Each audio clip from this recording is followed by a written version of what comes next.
galera, tudo bem? Bom dia.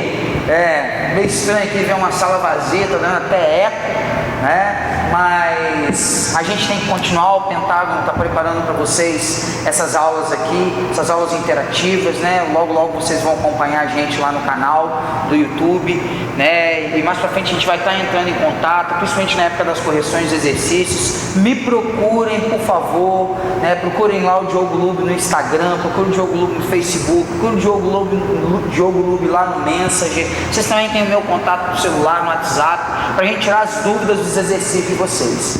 Então a gente vai dar continuação à nossa apostila, né? E vai tentar chegar ao final dessa apostila 1, meio atípico, mas a gente vai prosseguir com um conteúdo específico. E hoje a gente vai falar sobre a Idade Média, né? A Idade Média, que por muito tempo foi chamada de Idade das Trevas, né? Idade das Trevas, por quê? Porque muitas pessoas acreditavam que foi um momento meio obscuro, que não se produziu cultura, que as pessoas ficavam muito preocupadas com essa questão de vida e morte, de inferno, de céu. A religiosidade tomou grande parte do mundo europeu e também além da Europa, até na Ásia, na África. E aí a ideia de trevas, ela passou a ser muito latente, né? Mas os historiadores, eles vão estar um pouquinho dissecando essa ideia de Idade das Trevas, porque também se produziu cultura na Idade Média, né? Uma cultura gótica, a cultura românica, né? A influência específica dos romanos na produção da arte também, uma arte religiosa sacra muito importante, né? E a construção das catedrais, né? Universidades surgiram lá na Baixa Idade Média, sejam universidades árabes, né? Sejam universidades europeias, né? Então a gente não pode considerar esse período como período de trevas. E aqui eu fiz uma divisãozinha para vocês da Idade Média, dos pontos que a gente tem que entender e estudar, fazendo na verdade uma revisão, né, sobre esses momentos específicos aqui que a Idade Média vivenciou, esses dois momentos. A Alta Idade Média é um período que vai da queda do Império Romano do Ocidente em 476 até mais ou menos o século XI, onde já se começa a vida das cidades a ficar mais ativa, né? Nunca deixou de ter cidades no mundo, a Europa nunca deixou de ter cidade. O que aconteceu foi um decréscimo disso com a Idade Média e principalmente com o feudalismo no mundo ocidental, né? E a Baixa Idade Média, que vai exatamente do início da movimentação comercial urbano até a crise do século XIV, quando o feudalismo ele dá os seus sinais de fraqueza, de decadência, e aí a gente passa a viver a história moderna, né? A partir de 1453, no século XV, os turcos otomanos invadem o Império Romano do Oriente, tomam o mar Mediterrâneo e obrigam os europeus a ter que encontrar uma nova forma de ver a história, um novo mundo, através do humanismo, do antropocentrismo, das viagens marítimas, de uma nova organização política. Então hoje a gente vai passar para vocês e destacar as principais características de cada ponto desse que está aqui marcado no quadro, né? Cada pontinho desse marcado no quadro, a gente vai estar falando um pouquinho sobre isso e sobre as principais características. Lembre o seguinte, a gente está preparando, né, o Pentágono para vestibular, ele tem o objetivo de preparar vocês para o Enem, de fazer com que esses conteúdos do Enem, que podem ser muito mais aprofundados, né? Evidentemente tem um monte de videoaulas, um monte de links, um monte de sites, de blogs que vocês podem cada vez mais aprofundar esse conteúdo, mas o nosso objetivo enquanto cursinho pré-vestibular é levar vocês ao foco, levar vocês ao foco do que vocês estão precisando, que é o Enem, né? O Enem ou os vestibulares específicos que vocês vão estar vivendo. Então vamos lá. Uma característica importante da Idade Média, evidentemente, é o feudalismo. Um sistema político, econômico, social baseado na terra, na descentralização, né? Quando os vários reinos bárbaros, os vários reinos germânicos invadiram o Império Romano do Ocidente, eles tinham várias características muito diferentes entre os romanos, né? Eles eram mais ruralistas, guerreiros, valorizavam aspectos como comitatus, que é a questão da honra, o direito consuetudinário, que são os costumes vindo de pai para filho, valorizavam o benefício da terra, o colonato, né? Tinham a escravidão, mas a escravidão com outras características, né? Uma escravidão que que na Idade Média vai ser até diminuída, né? A gente não pode afirmar que na Idade Média não teve escravidão, mas não era a característica principal, né, do trabalho. Quem viu a série Vikings lá na Netflix, vê como que os vikings, que eram um povo bárbaro, que era um povo germânico, de origem escandinava principalmente, né, como eles tinham escravos, e como é que isso se inseriu na Idade Média no contato com outros povos que já viviam o feudalismo, que já viviam aqueles condados, ducados, marcas. Então é uma característica. A gente não pode afirmar que na Idade Média não teve escravo, mas não era o principal. O feudalismo, ele valorizava a servidão, né? Era uma sociedade dividida em estamentos. A estratificação social, ela tinha pouca mobilidade social. Esses estamentos, nós tínhamos os servos, nós tínhamos os nobres e nós tínhamos o clero.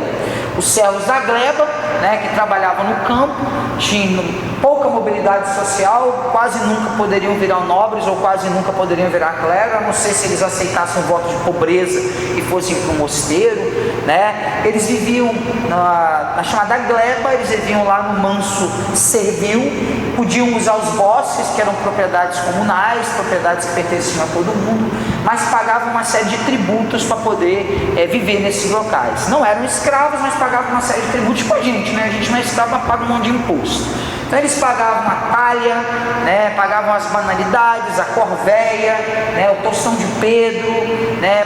Pagavam para poder enterrar os mortos, né? Uma série de tributos, né, medievais, tributos feudais, sem contar a primeira noite, né? A primeira noite do casamento da mulher de um nobre era com o seu senhor. Isso desagradava muito, né? Aquele filme Coração Valente, com Mel Gibson, trata disso, inclusive uma guerra que vai libertar a Escócia por conta da primeira noite, né? A talha era o pagamento de uma porcentagem da produção que o servo tinha que entregar ao senhor. A corvéia era os trabalhos gratuitos, né, que eles tinham que fazer quando convocados. As banalidades é para usar o forno, o moinho, né? Sem contar que tinham que pagar, como eu disse para vocês, para poder enterrar os mortos e ainda dar o dízimo para a igreja. Tostão de Pedro, tá? Então um servo não era a vida fácil, mas ele sabia que a função dele no mundo era trabalhar para sustentar todo aquele mundo, né? Enquanto isso, os nobres, os senhores feudais, eram aqueles caras que eram ou suzeranos ou os vassalos, né? Você tinha um rei germânico que chegava e distribuía o benefício para um monte de outros nobres que se tornavam duques, marqueses, barões, viscondes, condes, ladies, e que eram obrigados pelas relações do comitatus, que eram aquelas questões de honra, a dever obrigação a quem doou terra. Quem doava a terra virava um suzerano e quem recebia a terra virava um vassalo.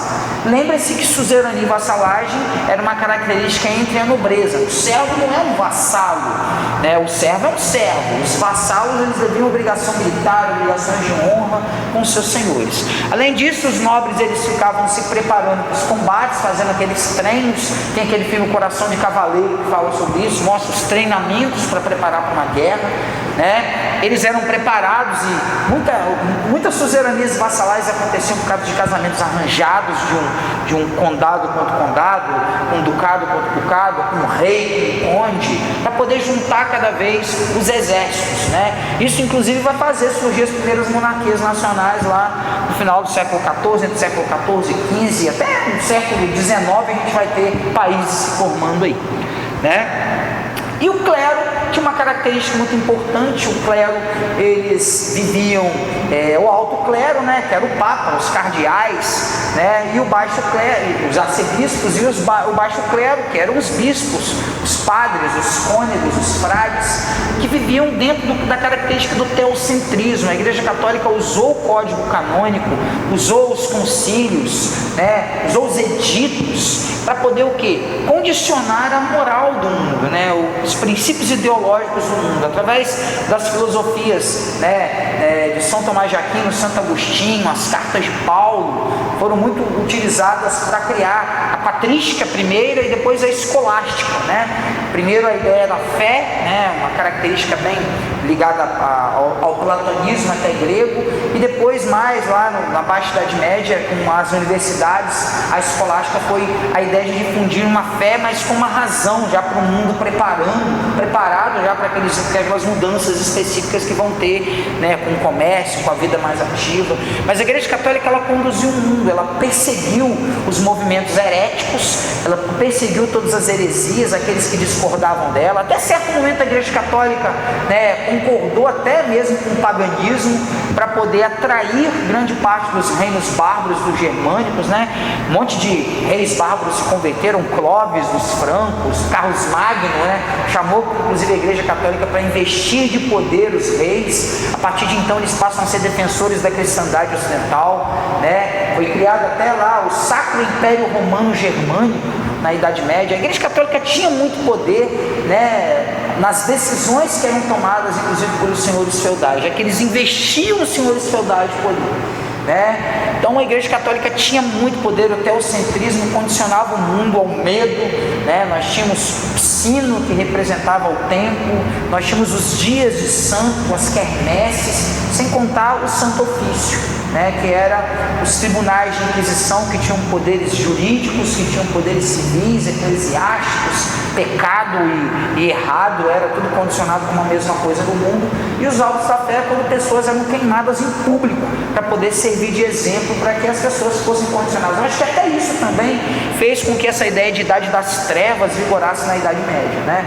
A Igreja Católica hoje, a partir do Concílio Vaticano II, ela reconheceu muitas coisas, reconheceu a Inquisição, teve Inquisição no Brasil, muitas pessoas perseguidas, né? Mulheres perseguidas, homossexuais perseguidos, pessoas que às vezes eram doentes, eram perseguidas porque eram associadas a coisas demoníacas, né? Então a Igreja Católica até reconheceu tudo isso, né? E hoje a Igreja tenta conciliar, né? Tenta conciliar o mundo. Tem o Papa Francisco aí, uma figura muito importante, né? É um líder, né? Um líder carismático do que o mundo tem, e vem em grande parte fazendo um papel muito bonito, né? De levar a palavra de Deus, levar a paz, né? Num mundo tão avassalado de guerras e conflitos. O feudalismo ele tem essa característica na Alta Idade Média. A Igreja Católica ela sofreu um baque, né? Ela era uma só até 1053, ela era uma só até o Império Bizantino lá no Oriente questionar os dogmas que a Igreja Católica pregava, né? Tipo os santos, né? A questão iconoclástica, né? A produção que os monges faziam para vender os santos. A Igreja Católica fazia isso. E além disso também os bizantinos eram muito ligados aos gregos, então a filosofia muito questionadora fez com que a igreja em 1054 rachasse, né, e surgisse, né, a Igreja Católica Apostólica Romana no Ocidente e a Igreja Ortodoxa Grega, que não tem esse culto aos santos, que não acredita na Santíssima Trindade, que é monofisista, né, acredita numa fase só de Deus, né, e que tem é o mesmo Cristo, é o mesmo Deus, mas com dogmas e doutrinas diferentes, né? Então as características do feudalismo que vocês têm que estar lembrando são essas aí das dicas do professor Diogo, tá? Além disso, a gente tem na Alta Idade Média o mundo árabe, né? O mundo árabe que é uma característica importante nos estudos de vocês aí. Os árabes, eles sempre existiram, né? A Península Arábica está ali, eram povos de várias religiões, acreditavam em vários deuses, né? E entre o século VI e o século VII isso mudou, né? O surgimento de Maomé, de uma tribo chamada Corais Xiita na região, fez com que isso mudasse, né? Maomé, nas histórias que se contam, principalmente através do Alcorão, em que é o livro sagrado do Islã, do islamismo, o Islã inclusive significa submissão, o Maomé ele conta que teve uma revelação do anjo Gabriel, o mesmo anjo que tinha aparecido para Maria, e que dizia que Jesus seria o salvador da pátria, mas que Jesus não conseguiu atingir os objetivos, né? Assim como Jesus não conseguiu, Moisés não conseguiu, Abraão não conseguiu, os irmãos do livro, como Maomé diz, não conseguiram. E ele foi designado a criar uma religião na crença de um Deus Alá, né? Uma religião que tem princípios do judaísmo e também do cristianismo, né? Que iria agregar os povos da Península Arábica, criando não só uma religião, mas uma cultura, que é o islamismo, né? E o islamismo ele vai ter uma expansão muito grande a partir do século VII. Ele vai se expandir, ele vai chegar na Península Ibérica. Os árabes vão dominar a Península Ibérica, usando o Islã, inclusive, como, né, uma das forças, além do militarismo, além da sua estrutura política, né, de invadir os povos, preservar algumas culturas desses pagãos pagasse impostos, quem não quisesse se converter, ou a conversão, né? E o islamismo é uma religião que cresce muito no mundo. Chegou na África, chegou, né? Inclusive a África, grande parte do continente africano é muçulmano, né? Não precisa ser árabe para ser muçulmano. Isso é interessante. O maior país muçulmano do mundo é a Indonésia, que não é árabe. O islamismo chegou na península, chegou no Sudeste Asiático, inclusive também. E o islamismo tem algumas características muito importantes, né? O islamismo acredita num jejum, a gente aí está passando por uma fase de jejum, mas todo ano tem um mês inteiro de jejum, é o mês do Ramadã, né? Os muçulmanos, eles não consomem bebida alcoólica, não tem o lance de fornicação, eles têm as mesquitas, né, de onde eles professam as suas fés, o culto é doméstico, não tem um líder religioso assim, né? Você vai à mesquita, você tem as horas de oração, das genuflexões que você faz, direcionados inclusive a Meca, que é uma cidade sagrada. Aliás, o calendário muçulmano ele começou envolvendo duas cidades, Yatreb ou Medina, que é a cidade natal de Maomé, e Meca, de onde ele fez as primeiras peregrinações. E o calendário islâmico ele começa exatamente na fuga, né, em que Maomé saiu de Medina, foi para Meca, voltou para Medina, e nesse período é que os muçulmanos começam o calendário dele, né? Já se remete ao início do calendário islâmico, né? Além disso, a gente tem algumas dúvidas, né? A gente tem essa ideia de que muçulmano é terrorista, né? De que árabe se explode, né? De que se um árabe tiver com um turbante, uma maleta e falar bum, a gente tem que sair correndo. E necessariamente isso é um etnocentrismo muito grande, isso é um preconceito muito grande. O islamismo também prega paz, mas existem em todas as religiões os fundamentalistas. Existe o fundamentalismo islâmico, sim, uma série de grupos terroristas como o Hezbollah no Líbano, a Al-Qaeda, a Jihad Islâmica, o Hamas, o Fatah, o Estado Islâmico, mas nem todos eles têm uma mesma visão do islamismo. O islamismo ele teve algumas ramificações, né? Xiitas, que eram aqueles, não eram radicais, a gente até tem uma ideia de falar que xiita é radical, xiita é homem-bomba e o sunita não é. Isso não é verdade. Existem fundamentalistas dentro dos xiitas e dentro dos sunitas. Os xiitas, eles seguem o Alcorão ao pé da letra, mas eles são os descendentes diretos de Maomé ou Ali, que era o genro de Maomé, né? O sogro de Maomé, perdão. E os líderes políticos, eles acabavam virando ayatolás, porque eles tinham que ser descendentes diretos nessa linha. Então, geralmente, acabava sendo uma religião mais ligada ao Corão e vista de uma forma mais fundamentalista. Mas os sunitas que seguem a Sunna, um livro moderado, também existem os seus fundamentalismos. Grande parte das pessoas ligadas ao Estado Islâmico, por exemplo, esse Estado Islâmico, eram sunitas. Então não quer dizer nada. Fundamentalismo tem em várias religiões. Nós temos católicos fundamentalistas, evangélicos fundamentalistas, até budistas talvez fundamentalistas. Fundamentalismo é, né, uma anomia, uma patologia dentro das religiões, quando você é intolerante ou você comete, né, um tipo de suicídio que Durkheim, né, fala lá que é um suicídio fatalista, né? Você faz isso em nome de uma causa, né? E assim aconteceu também com os kamikazes, que se matavam em nome de uma causa, e a gente tem os fundamentalistas islâmicos. O islamismo é a religião que mais cresce no mundo. Então ela é importante pra caramba, por isso que tem muita treta com o mundo ocidental, existe essa rivalidade no mundo ocidental, o preconceito existe, que a gente não quer conhecer profundamente o que o Islã faz, então isso gera uma série de conflitos, rivalidades, sem contar que o mundo árabe é um mundo que tem petróleo, é um mundo que tem, né, o ouro negro, tem um outro tipo de riqueza que acaba o mundo inteiro, né, querendo ver o mundo árabe com outros olhos mesmo, né? Então acabam se chamando de selvagens, terroristas, fundamentalistas, né? Isso gera de fato uma rivalidade muito grande. Ok? É importante analisar o mundo árabe. Inclusive, no caso da Península Ibérica, os árabes eles acabaram sendo expulsos da Península Ibérica em 1492, quando os vários reinos cristãos de Portugal e Espanha se juntam. Eles resolvem acabar com aquele lance de suzerania e vassalagem e formar dois grandes países, né? Portugal e Espanha vão virar país, né? A Espanha vai surgir pelo casamento de Isabel de Castela e Fernando de Aragão, seus reinos, E Portugal vai ser uma doação, o condado portucalense vai virar o estado de Portugal, e eles conseguem expulsar os muçulmanos em 1492 com a conquista da cidade de Granada, lá na Espanha.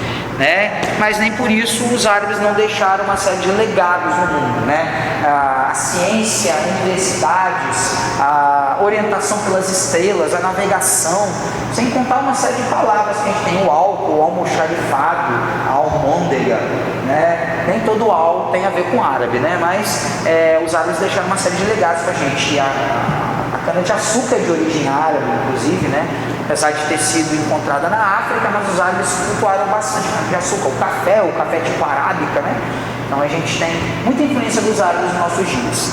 E por último, sobre a Alta Idade Média, o Império Bizantino.